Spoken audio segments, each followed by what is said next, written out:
What would you do if someone told you that your entire future could change with just one song? Stay with me until the end, because this is not just a story about wealth and talent, it's about how one little girl's courage shook the heart of a man who thought money could buy anything. The story begins in a crowded city street, where people hurry past each other with their eyes glued to their phones, deaf to the world around them. On the corner, sitting on a worn stool, was a girl no older than 10.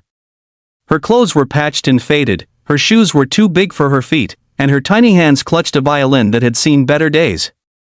Every day she played on that corner, her soft melodies almost drowned out by the chaos of car horns and footsteps. Some people spared her a glance, most didn't. But the little girl never stopped. Each note carried more than music, it carried her hope, her dreams, and the whisper of a promise she had made to her late mother. "I'll keep playing, Mama. I'll make you proud." One morning, as she played, a black car rolled up to the sidewalk. The door opened and out stepped a man in a tailored suit, his wrist heavy with a gold watch, his shoes gleaming like mirrors. His name was Mr. Gray, a millionaire known for his cold efficiency in business and his belief that everything in life had a price. When he saw the girl, he smirked, not out of kindness, but as if mocking the very idea of a child trying to earn pennies with her music.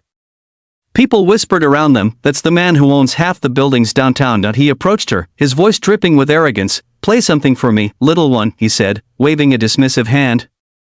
"If you impress me, maybe I'll adopt you. Imagine that, going from the streets to living in a mansion.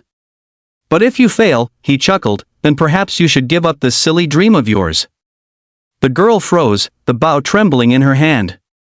She didn't understand why this stranger was mocking her, but she felt her mother's words in her heart, "Don't let anyone steal your song." She lifted the violin to her shoulder and closed her eyes. The first notes wavered like a whisper, but soon her music grew stronger, richer, carrying the weight of every struggle she had endured. She thought of the nights she had slept hungry, of the times she had shivered under a thin blanket, of her mother's lullabies that were the only comfort in her short, hard life. The melody was not polished, yet it was alive, raw, and honest. Passers-by slowed down, drawn to the sound, their chatter fading until the street seemed to hold its breath. Mr. Gray's smile faltered.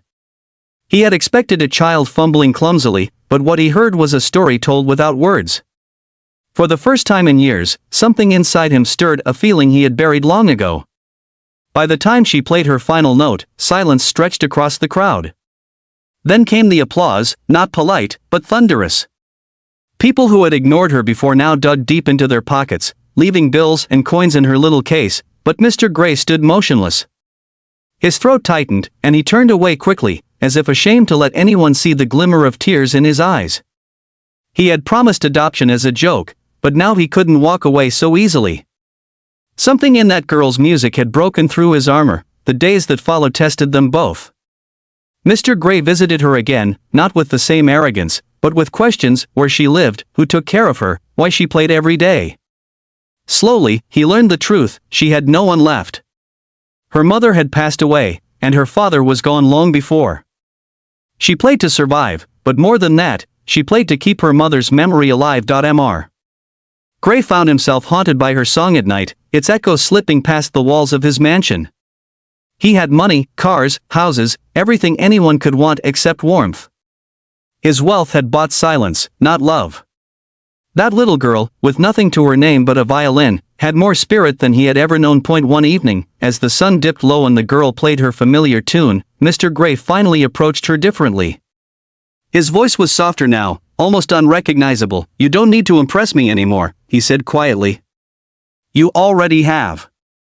She looked at him with wide, cautious eyes, unsure if she could trust him. But he knelt down, meeting her at eye level. "I mocked you before, and I was wrong. You don't play for money. You play because your heart is stronger than anyone I've ever met. And if you'll let me, I'd like to give you the home you deserve." Her bow slipped, tears filling her eyes. She had dreamed of her music changing her life, but never like this. She didn't see a millionaire anymore, she saw a man who, like her, had been searching for something more, and so, the man who thought money could buy everything was proven wrong by a little girl's song. Together, they built not just a family, but a new understanding, that true wealth isn't measured by the size of your house or the shine of your watch, but by the love you give and the hope you carry forward. But if you stayed with me until now, remember this: sometimes the smallest voice can echo the loudest truth. Sometimes the world's richest person is the one with nothing but a song in her heart. And sometimes, a melody can change not just one life, but two.